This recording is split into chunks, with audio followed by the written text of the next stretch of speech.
Assalamualaikum warahmatullahi wabarakatuh. Hari ini saya akan mempresentasikan mengenai studi kelayakan bisnis UMKM Mom Haura. Perkenalkan, nama saya Aldi Raden Ayu Solea, seorang mahasiswi Universitas Sibar Asia jurusan Manajemen. Memasuki pembahasan, saya akan membahas tentang pendahuluan terlebih dahulu. Pendahuluan ini tentang pengertian studi kelayakan bisnis berdasarkan para ahli dan juga berdasarkan pendapat diri saya sendiri. Yang pertama itu pendapat para ahli.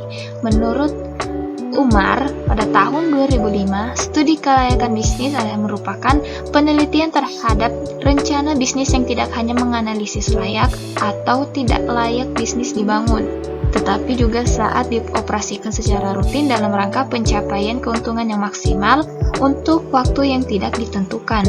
Sedangkan kalau menurut pendapat saya pribadi ialah studi kelayakan bisnis adalah studi tentang rencana bisnis yang tidak hanya menganalisis apakah membangun bisnis itu menguntungkan atau tidak, tetapi juga kapan dapat beroperasi secara rutin dan tidak terbatas untuk mendapatkan keuntungan yang maksimal. Di pembahasan latar belakang bisnis UMKM Mom Haura. Bisnis Mom Haura merupakan usaha yang memasarkan produk kue kering yang beragam rasa, bentuk, dan juga harganya. Selain dari produk kue kering, Mom Haura juga sering membuat produk lainnya seperti kue tradisional, kue yang digoreng dengan minuman jus atau es buah. Gambar ini merupakan gambar dari pemilik usaha Mom Haura, di mana dia juga menggunakan nama aslinya dalam akun Facebooknya yaitu Sriani, namun sering juga disebut oleh orang lain sebagai Ibu Ani atau Ibu Haura. Usahanya, pemilik usaha Mom Haura ini memiliki namanya SDM, peralatan atau mesin, modal, pengetahuan, dan juga target.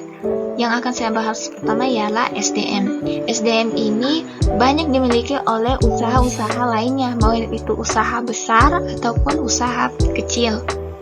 Yang dimana itu tujuannya SDM atau pekerja atau karyawan ini untuk meringankan beban pemilik usaha dalam menjalankan suatu usaha, dan juga untuk keberlangsungan usaha tersebut menjadi lancar tanpa hambatan. Yang kedua itu peralatan atau mesin. Adanya peralatan mesin atau mesin yang lengkap ini bisa juga mempermudah keberlangsungan suatu usaha, di mana pekerjaan itu menjadi mudah, menjadi ringan, dan juga dapat meyakinkan para konsumen akan lengkapnya peralatan ini, sehingga mereka, ini sepertinya baik, maksudnya terpercaya, ini ada peralatannya, dia sendiri yang buat, seperti itu. Selanjutnya ialah modal. Dalam hal ini, pemilik usaha Mom Haura menggunakan modalnya sendiri, di mana target yang ia inginkan ialah untuk menerima modal yang sesuai dengan pengeluarannya. Ya, bisa dibilang nggak rugi lah, seperti itu. Namun jika kalau menggunakan pinjaman kan banyak yang terpotong, jadi lebih baik menggunakan tindakan yang risk atau gegabah dibandingkan dengan sesuatu yang buat dia menjadi menyesal. Ya, tergantung dari pemilik usaha masing-masing. Jika mereka ingin memulai sesuatu yang lebih besar, maka mereka akan membutuhkan sebuah pinjaman uang yang banyak. Jika mereka mampu untuk menggunakan modal sendiri, maka mereka juga bisa membuat pilihan untuk menggunakan modal sendiri. Selanjutnya itu pengetahuan. Di sini pengetahuan itu sangat penting dalam menjalankan suatu bisnis, di mana pengetahuan itu menjadi dasar dan juga menjadi konsep utama untuk membangun suatu bisnis, terutama lagi untuk pengetahuan-pengetahuan tentang bagaimana caranya bisnis itu berjalan dengan baik tanpa ada hambatan, atau jika ada hambatan bagaimana cara untuk mencari jalan keluarnya. Nah, di situ pengetahuan itu sangat penting. Dan pengetahuan pengetahuan itu banyak sumbernya, dimana sumbernya itu bisa dari Google, internet, atau lainnya. YouTube juga banyak loh. Dan juga pengetahuan tentang tren-tren terkini itu juga sangat penting untuk keberlangsungan suatu usaha, dimana kita, seorang pemilik usaha itu harus mengikuti yang namanya tren. Jika kita ketinggalan tren, ya mungkin konsumen juga akan ogah-ogahan untuk membeli produk kita, karena produk kita itu sudah namanya ketinggalan zaman. Tetapi kalau produk kue kering ini ya nggak mungkin ketinggalan zaman, karena pasti selalu pengennya itu tuh aja. Tapi ya sekalian modelnya juga harus berbeda gitu. Dan yang terakhir itu target. Di sini target marketing dari usaha Mom Haura ini ialah kebanyakan itu perempuan atau wanita. Kadang juga ya adalah laki-laki yang beli kue, tapi nggak terlalu sesering perempuan. Karena ya laki-laki kan dominannya itu kerja di luar daripada kerja di dalam. Ya misalnya kalau perempuan itu ya paling dalam rumah kan, misalnya kalau ibu rumah tangga pasti pengennya habis kerja itu istirahat gitu, tapi nggak ada yang dikunyah-kunyah gitu ya, palingan ada teman teh lah begitu ya. Jadi pemikiran pemilik usaha Mom Haura ini lebih maju, lebih ke depan, lebih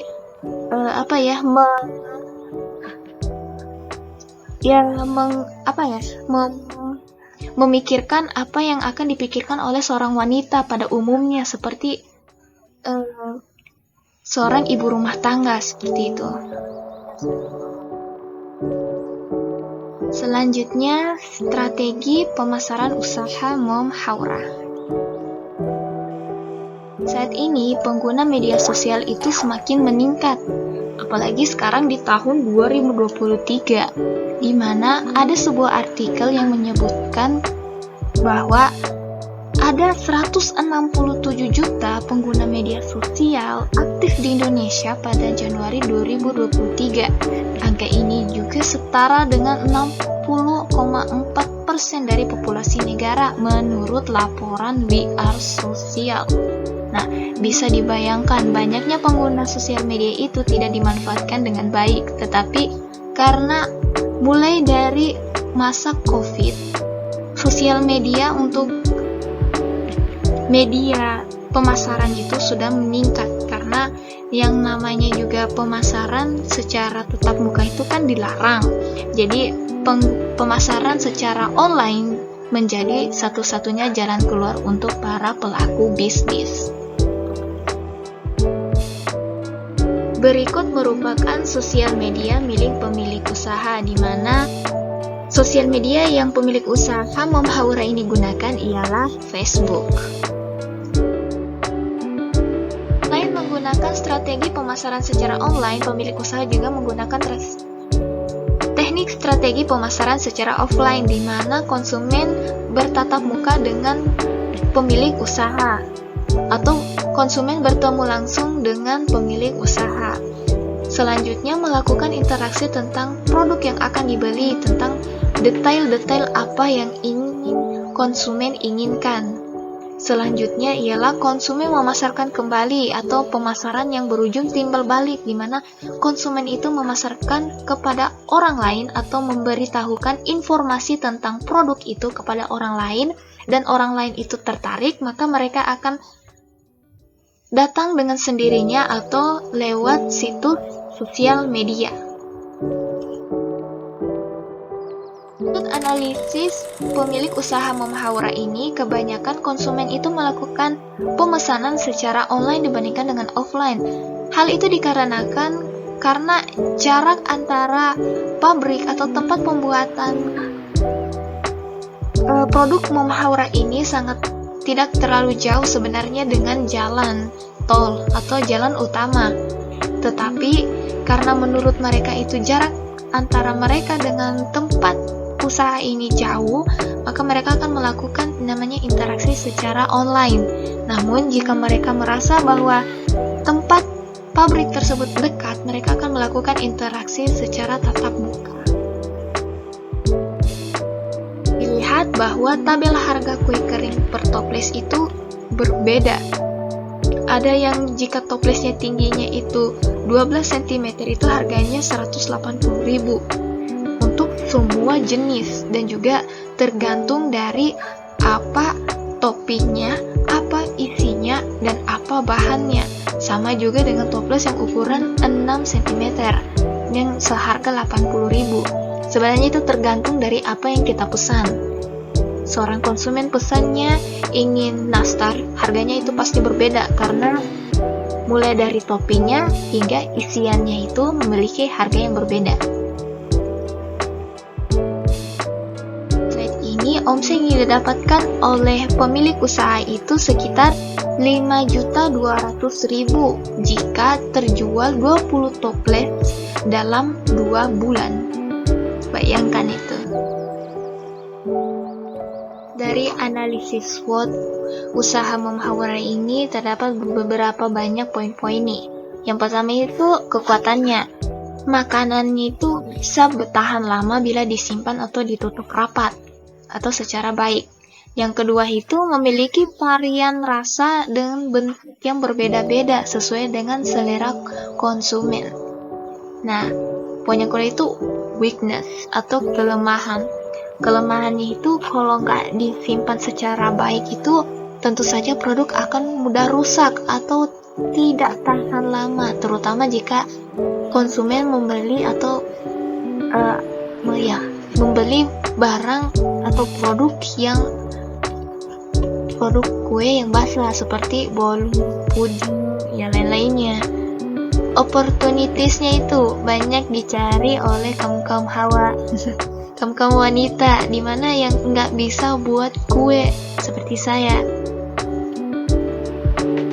Kenapa hal ini dicari? Karena menurut dari pemilik usaha ini kan target utamanya itu wanita. Kan tidak semua wanita itu tahu buat kue. Jadi ya seperti itulah, yang dia cari itu sesuatu yang dicari juga oleh orang lain. Nah, ini dia threat-nya atau ancamannya. Saking banyaknya yang buat kue, yang saking banyaknya juga yang tahu cara buat kue, ya jadi ancaman lah. Apalagi pemilik usaha ini tinggal di BTN atau perumahan yang padat penduduknya.